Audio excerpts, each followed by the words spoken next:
mwenye ameinua watoto wetu, ameinua Gachagua, ameinua Gishungwa, Uhuru Muigai Kenyatta, saa hii ndiye anatusiwa.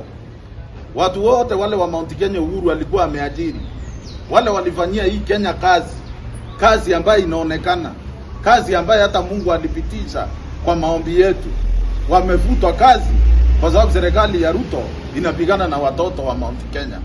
Nataka kuambia watu wa Mount Kenya, sio President Uhuru Kenyatta anatafutwa, ni watoto wetu wote walifutwa. Sasa serikali imeanza kuaibika kwa sababu wa Kenya na watu wa Mount Kenya wamezaa gundua hii serikali ile andisote ilikuwa inawapea ni za uongo. Na nataka kuambia Kimani Ichung'wah, matusi yako sio manifesto ile mliambia watu wa Mount Kenya. Na nataka kumwambia Raila hajaandamana wakati wa Ruto peke yake. Ruto na Raila walikuwa 2007 wanaandamana kwa sababu ya Kibaki. Kutoka 1992 Raila ameishi kuandamana. Aliandamana juu ya Uhuru.